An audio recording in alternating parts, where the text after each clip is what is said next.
Welcome to the Real Vision Daily Briefing. It's Wednesday, March 9th, 2022. I'm Ash Bennington, joined today by Jared Dillian of the Daily Dirt Nap. Here's what's happening. Stocks up, oil down. That's the summary. Let's take a look at these numbers here because we've seen some momentum here. Dow Jones Industrial Average settling out the day, 33,285, up exactly 2% on the session. S&P 500 up more than 2.5% on today's trading session, closing out the day 4,277. NASDAQ up nearly 3.6% on the day, 13,255. Russell 2000 a shade under 3% up on the day, closing out at 2,021. VIX down almost 8.5%, settling down here. It looks like 32.16. Oil off 11% on the day, closing out right now. Looks like 109.70. Call it about $110 a barrel. Lots going on in the world. Jared Dillian, welcome back to the show. Always a pleasure to have you here, especially on a day with such an active trading. Yeah, I'll try to help, but I just another idiot here. Our longtime viewers know that is not true. You're a guy with decades of experience trading these markets. Headline numbers here, obviously a lot of momentum, some news stories coming out of Ukraine. How do you process it? How are you thinking about what happened today? It's funny because I don't really consider myself a technical analyst, but over the last, I would say 3 weeks, I've been pretty heavily focused on the charts. To look for a turning point in stocks and commodities and everything else. One thing I pointed out yesterday on Twitter is that I said that commodity markets typically make V tops and stocks typically make V bottoms. But when commodities bottom, they don't make a V bottom. It's usually a big rounded bottom. And when stocks top, they make a big rounded top. So commodities in the last couple of days have been making V tops all over the place, whether it's oil or nickel or wheat or stuff like that. We're seeing these panic blow off tops. And I've been looking for a spot to buy stocks. And today I actually published in my newsletter, I said today's the day to buy. And that was really informed by my take on commodities. Stocks in the S&P 500, as of yesterday was only down 12%. And a lot of people are saying that's not enough given what's going on in the world, given the war in Ukraine and everything else. And I said, look, like the panic isn't in the stock market. The panic is in the commodities market. That's where you're seeing it. And that's where, from a sentiment standpoint, I got the courage to say, okay, now it's time to go back into stocks. So, yeah. Lots happening in the world, just so that people can be informed of the things that are happening. A lot of news stories coming in from Ukraine, obviously, a humanitarian crisis on the ground continuing. We see this continued siege of the city of Mariupol in the south of Ukraine. Today, an interesting story. Russia accused the United States of, quote, economic warfare, close quote, for its sanctions regime. However, tomorrow we're going to see high-level talks set to begin between the Russian Foreign Minister Sergei Lavrov and his Ukrainian counterpart Dmitry Kuleba.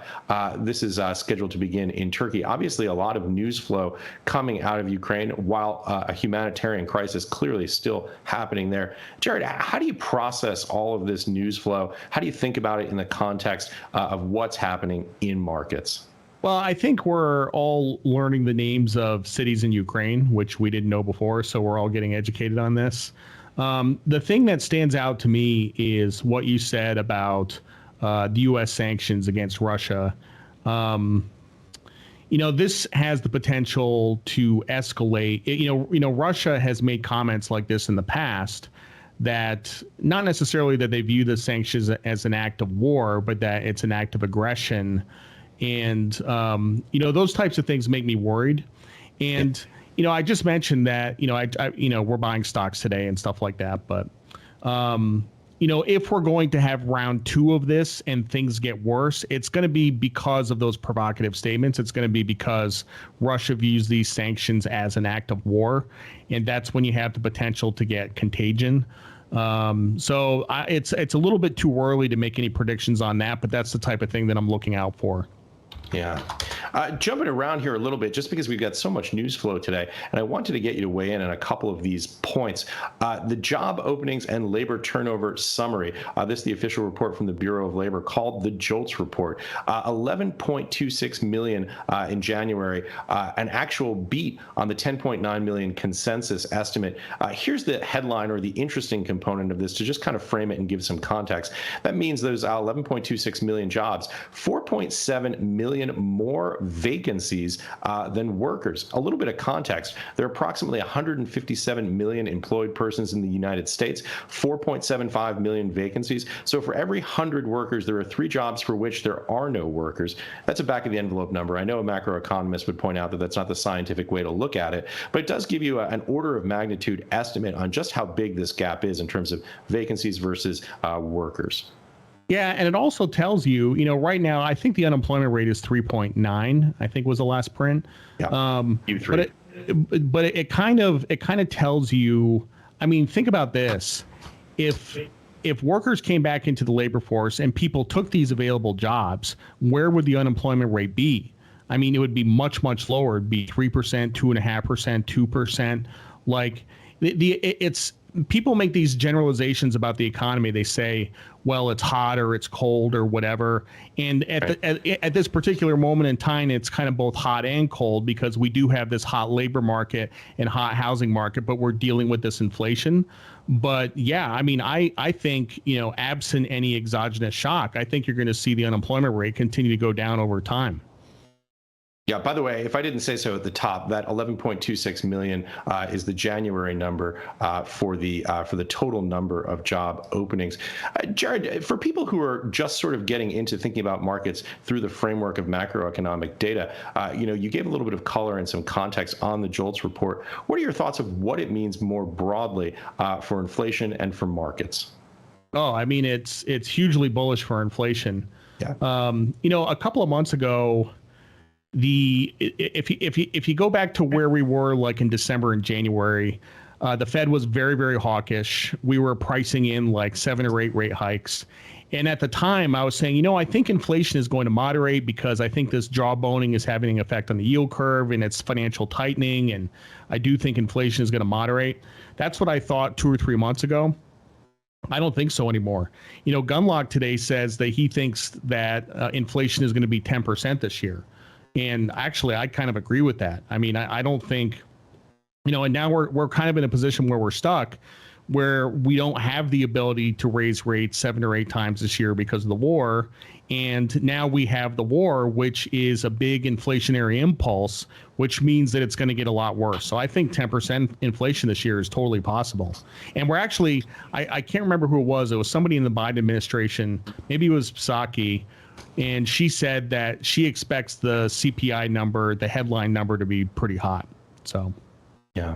By the way, for those who may not know, Jeff Gundlach, of course, from Double Line Capital, often called the Bond King, a man who knows something about fixed income and about inflation and the relationship between those 2 points. With that said, Jared, I wanted to jump in and show this clip, because I think it's an excellent sort of illustration of the point that you just made. This is Maggie Lake hosting Annika Trion, who is the managing director of the Competence Center at Van Lanschot Kempen. This is from today's Real Vision episode for Essential Plus and Pro Tiers. Let's take a look at the clip.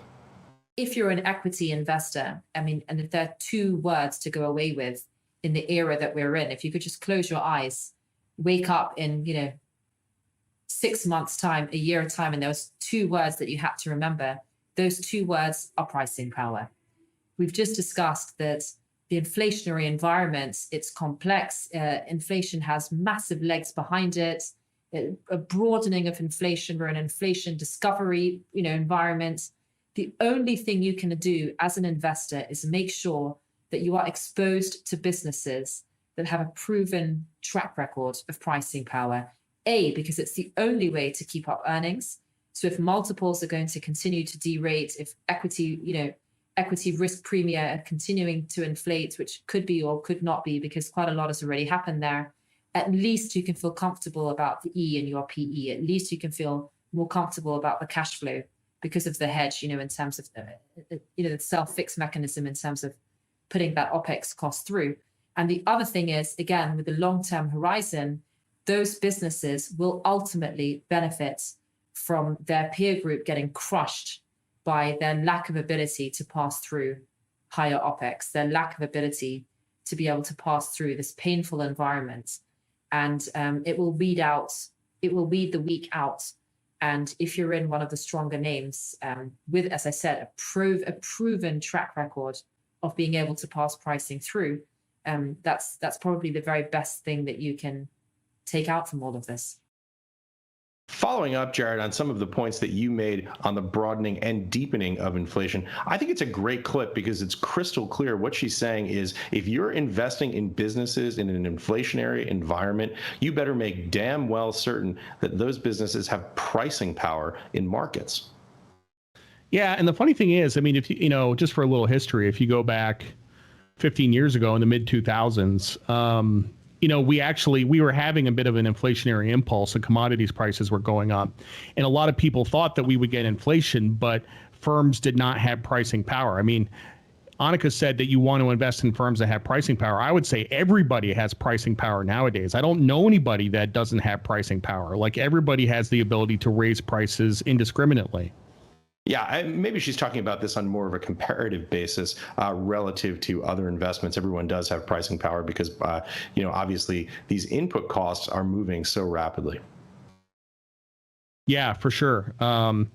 Yeah, this is, you know, I think this could be an environment in which our estimates of inflation turn out to be woefully inadequate.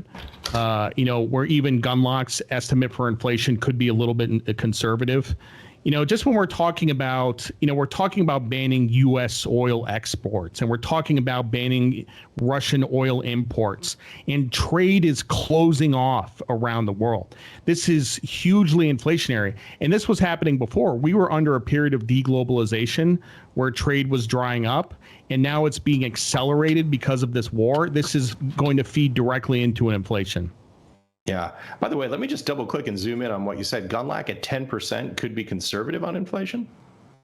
Yeah, I think so. Yeah. I mean, it's still early in the year. I mean, it's March, you know, I mean, it's very possible by the end of the year. Yeah.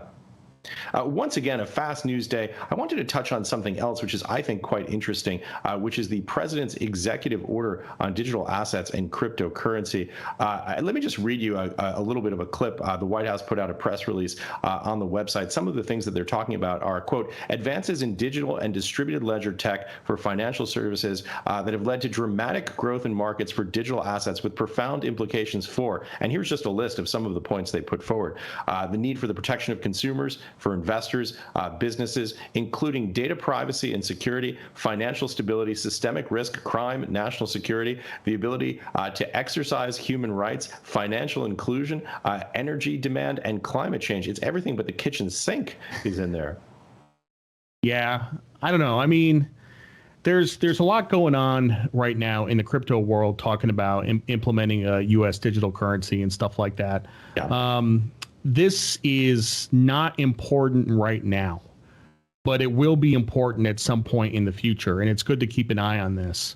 You know, actually, it's funny because, you know, for years we talked about crypto and nobody talked about gold, and the news in the last, you know, 3 or 4 weeks has all been about gold.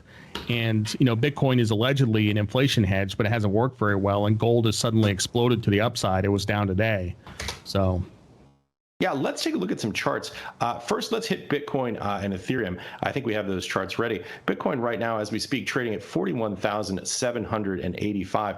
That's up on a 24-hour basis, 8.5%. 7-day basis, down 4.5%. So obviously a lot of volatility there. Ethereum, basically the same story, trading right now at 2,688, up 5.25% on the last 24 hours. 7 days, down 8.75%, down nearly 9%. But I wanted to click over to what you just said when you were talking about gold, because this is obviously something where we've seen a lot of activity.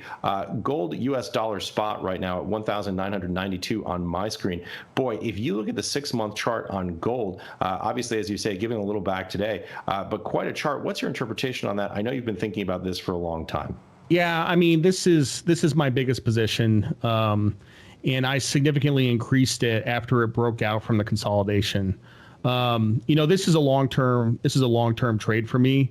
And when commodities peaked yesterday, I knew I was going to take it in the shorts on this on gold, and that's what happened. But I think what's going to happen going forward is that we're going to have a period of consolidation that's going to last a couple of weeks, maybe a couple of months.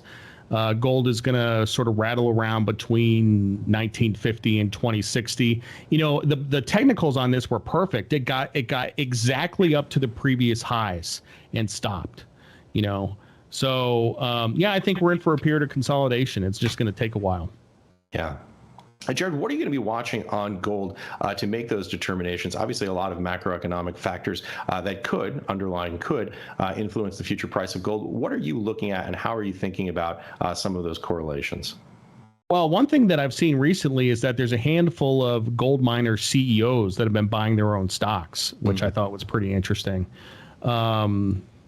And the other thing that I'm looking at is the idea, this whole idea that when people pointed this out a couple of days ago, we froze currency reserves of the Russian central bank. And, if you have currency reserves, whether it's in dollars or euros or anything else, and all of a sudden you can't access it, really like your only alternative is to go onto the spot gold market and buy reserves. So I think there's going to be a huge demand for gold from central banks. And trust me, like anything I tell you is not my idea. I'm telling you stuff that I read from someplace else, right? I'm getting ideas from other people. So this is, when I saw that, I don't know if it was Luke Groman or it might have been Luke Groman that said that this was going to happen. I mean, this makes a lot of sense to me. So like I said, I'm sticking with it. Jared, I would say you are doing what you do best, and you do it better than just about anyone, which is synthesizing all of the information that you see out there on these streams and trying to figure out a way to stitch it together into a coherent narrative.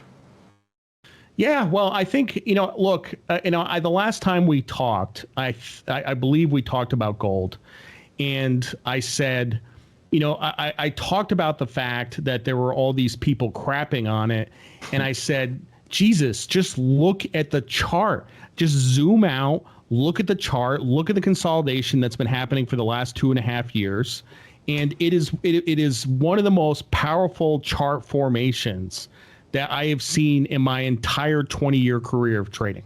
You know what I mean? It was just it's just an obvious setup. And if you have a consolidation who don't have the background in this that you do, tell us why you see that setup as being so powerful. Well, if you have a consolidation that lasts for a period of years, that means that the breakout is going to last for a period of years. This isn't, this breakout that we've had, it's not just 2 weeks and we're done and we're going to go back to where we started. I mean, this is unleashed a powerful impulsive move that's going to last for a long time. Yeah. Very interesting. Any idea on the timing or what the horizons might look like? Well, initially I said gold had to get to 2,500, and I said that would happen this year. I think I said that on the last daily briefing. I believe that, and I think that's actually a little bit conservative. I think it's a little bit conservative, so it could go higher than that. Yeah. Interesting. By the way, talking about original ideas, I'm going to give you a hot take on the president's executive order, and I want to get your opinion on it. Tell me what you're thinking about this. I actually, when I read this story and have been kind of looking into it and went onto the website and did some reading, I basically had two reactions to it, and they're kind of like divergent reactions. The first is the good, and the second is the cynical. I'm curious to hear your thoughts on this. So, in terms of the good, I thought they said a lot of good things in there. They talked about the future of money. That's a key phrase that people who are in the space have been thinking about and talking about for some time. They talked about global leadership, which I think people who are really passionate about these digital assets care a great deal. Those of us here in the United States care a great deal about the U.S. taking on a global leadership position in these assets. They talk about technological innovation and its impact on the future. People who care about digital assets really love hearing these types of phrases. On the cynical side, I would say this. They said a lot of stuff. It is a really long document. There's some things in there to love. of. There's some things in there that maybe people are going to be a little bit, let's just say, skeptical about. And the final point on the cynicism side of the ledger is there are no new laws here. Really, this is an announcement of a series of government working groups who are going to write a bunch of new reports. That basically means we're really, really early. Some encouraging things, but I don't expect to see any sort of major policy implications coming out of this anytime soon. What are your thoughts in terms of that frame, Jared? Yeah, I agree with you pretty much for all of that. I mean, this is going to play out over a period of years. I mean, if you go on Twitter, you're sort of led to believe that we're going to have digital dollars tomorrow, and we're going to have negative interest rates and financial repression, and we're all going to be slaves. And you hear a bunch of crazy stuff on Twitter. But this is going to take a really, really long time to play out. The government moves very, very slowly. I used to work for the government. I know what that's like. So it's very collaborative, and people go home at 2:30. So this is going to take a really long time.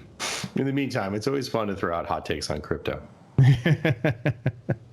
Hey, Jared, anything else? I know that you were talking about semiconductors. What are your thoughts on semiconductors? Oh gosh, I haven't had any thoughts on. Well, actually, that's not true. Okay, so I have a stock pick in the Daily Dirt app that I guess I'm going to talk about. I usually don't talk about my stock picks, but what the hell? So one thing that occurred to me was, watching the State of the Union. Actually, go back before the State of the Union, when Russia first invaded Ukraine. The conclusion that people immediately came to was that China was going to invade Taiwan because the U.S. was weak and we allowed this to happen. So it was imminent that China was going to invade Taiwan. That no longer looks to be an imminent possibility, but just put that aside for a second. So if you take into account the fact that Taiwan makes 80% of the world's semiconductors, we are going to want lots of semiconductor manufacturing capacity in the U.S., and the major semiconductor manufacturer in the U.S. is Intel, and Intel suddenly becomes the most strategically important company in the world. And I truly believe that. And the stock is, I don't own it yet. I probably will soon. The stock is down. I mean, I don't know how many. I mean, it's down a lot from the highs. The stock is on its ass. I mean, it's really, really cheap. And I think it has the potential to be a big winner over time. Really interesting. Hey, Jared, we got questions coming in fast and thick from our audience. What do you say? Want to flip over some of those? Yeah. So here's a question that comes to us from Ross M. This comes to us from the Exchange. That's Real Vision's internal social media network. And this is a question that's just incredibly topical and relevant right now. And the question is this: Jared, how does the usefulness of your sentiment indicators change in periods of high volatility? Great question. That's really interesting. So the usefulness goes up in periods of high volatility. In periods of time like 2017, 2016, 2017, where markets are just basically grinding higher, they're not very useful at all. So I got to tell you that the first 2 months of this year have been very good to me personally, after a 2021 that was very difficult. So my sentiment studies do much, much better in times like this. Very interesting. Lots of questions here about volatility.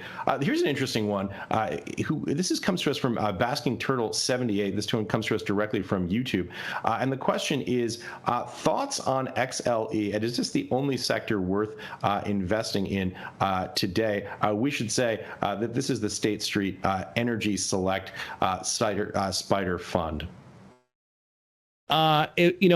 Given the collapse in oil today, which is probably going to continue, I think oil probably gets back below 100, over time.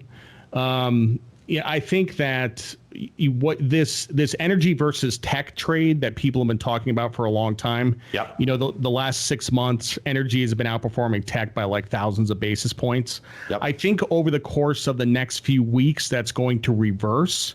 and tech is going to outperform energy. I think XLE probably has about 15% downside over the next couple of weeks. On a long-term basis, I think the trade makes complete sense. But the thing with that is that a lot of people say, well, 15%, that doesn't sound that bad. I can ride that out. And then it just gets to be really painful. So it is good if you can be nimble and trade it around. Yeah. Here's a great question, and one I really want to get your opinion on as well. This one comes to us from Bo Nito from the Real Vision website. And the question is, Jared, how do you feel about the recent events in the nickel market? And by the way, Jared, if you could give a little bit of context for people who haven't been following this story, the almost GameStop-like performance of nickel.